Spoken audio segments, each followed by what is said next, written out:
when buying a house, you should be able to have a good idea of what your mortgage payment's going to be.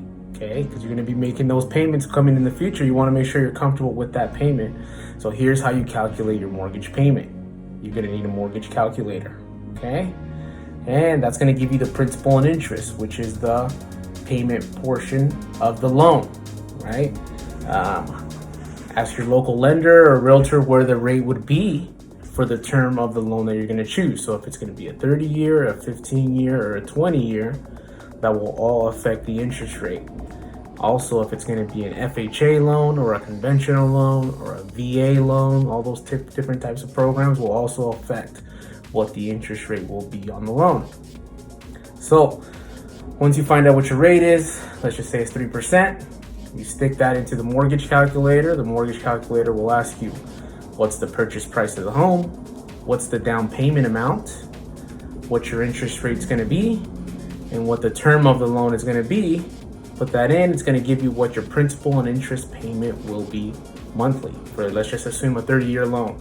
Okay.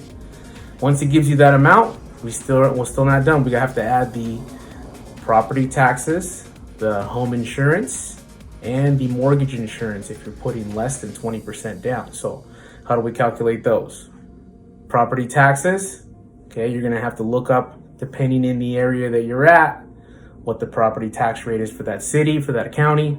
Okay, in this example, if we're using Fullerton, it's right around 1%. So you would do 1% of the property value. So if it's 600,000, 600,000 times 1%, divide that by 12, and it gives you your monthly amount. Okay, the next portion that we have to add is the home insurance portion. So you get your home insurance quote, or you get an estimate from your local home insurance agent. Let's just say it's $800 a year. You divide that by 12. That gives you your monthly amount. Okay, so now we have the principal and interest portion of your monthly payment. Okay, the loan portion, the property tax portion, the home insurance portion monthly. Okay, and if you're putting less than 20% down, it will be the mortgage insurance portion. So that varies depending on an FHA loan, depending if it's an FHA loan or if it's a conventional loan. And it'll also depend on a conventional loan what your credit score is at. Could be a little bit higher if your credit score is lower, or it could be the monthly amount will be lower if you have a good credit score. Usually above 720 would be ideal. Okay, now that's only if you have less than 20% down when you purchase the home.